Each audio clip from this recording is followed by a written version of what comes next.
दिन राजा जयसिंह अकेले दरबार में बैठे थे और वो कुछ सोच रहे थे।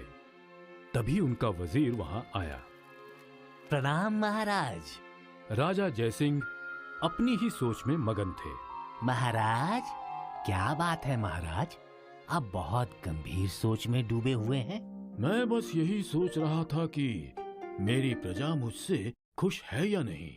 प्रजा तो खुश है महाराज, लेकिन आप सोच सोच के दुखी हैं। मुझे खुद प्रजा की खुशी देखनी है। तो जाइए प्रजा के बीच में और देखिए उनकी खुशी। महाराज, अगर आपको सच्चाई जाननी है तो आप प्रजा के पास उन्हीं की तरह जाइए, न कि राजा की तरह। हाँ, हम प्रजा के पास उन्हीं की तरह जाएंगे। और राजा जयसिंह एक आम आदमी के वेश में मंडी पहुंचे। उन्होंने यहाँ वहाँ नजर घुमाई। वाह, बाजार तो धन धान्य से संपन्न लग रहा है। राजा जयसिंह मंडी की चहल पहल देखकर खुश थे। यहाँ तो सब ठीक है, हमें नगर वासियों की जिंदगी भी देखनी है। और राजा जयसिंह नगर की ओर चलने लगे।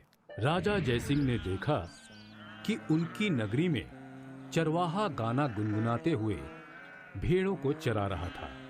बहुत अच्छे, ये गरीब चरवाहा भी खुश है। वो आगे चले और उन्हें एक मधुर आवाज सुनाई दी।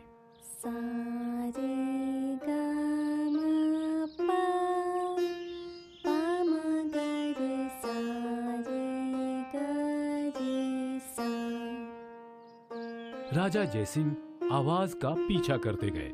चलते चलते वो उस घर के बाहर पहुंचे जहां से एक सुरीली आवाज आ रही थी। राजा जयसिंह ने देखा कि एक छोटी बच्ची गाने का रियाज कर रही थी। कुछ देर तक राजा जी ने उसका गाना सुना और जब वो लड़की रुक गई, बड़ी मीठी आवाज है तुम्हारी। धन्यवाद। बेटी, तुम्हारा नाम क्या है? मधुरा। जैसे गुण वैसा नाम। तभी मधुरा के पिताजी रामकिशन वहां आए। आपकी बेटी की आवाज बहुत मधुर है। हाँ, है तो। राजा जयसिंह को इस व्यक्ति का ऐसा बर्ताव अच्छा नहीं लगा, पर वो शांत रहे। ये लो मधुरा, एक छोटा सा उपहार।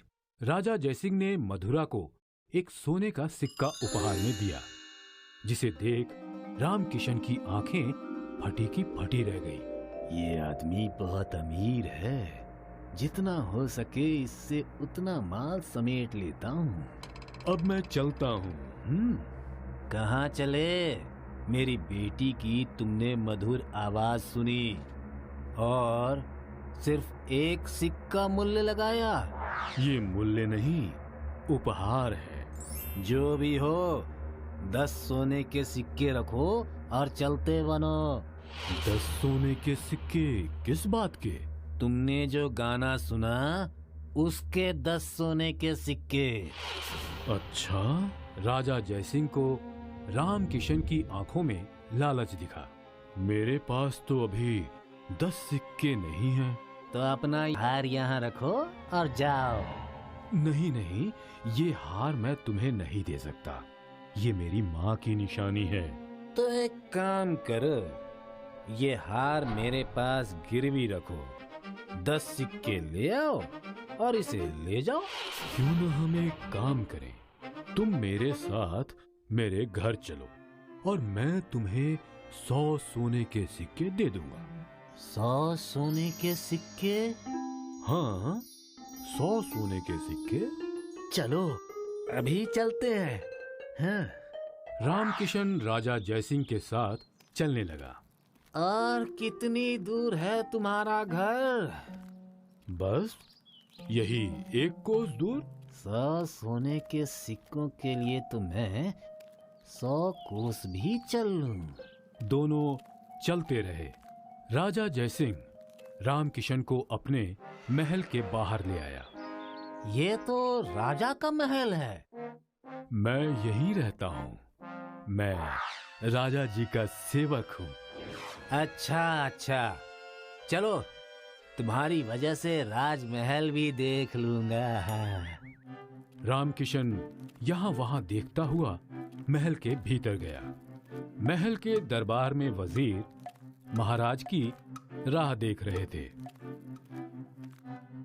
अरे, तुम राज सिंहासन पे क्यों बैठ रहे हो? तुमने तो कहा था कि तुम राजा के सेवक हो।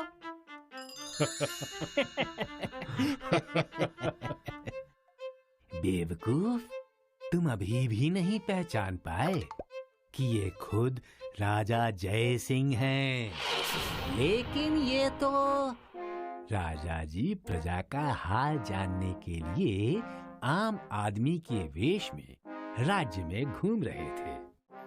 महाराज, अब इस मानव ने क्या किया जो आप इसे अपने साथ राजमहल ले आए?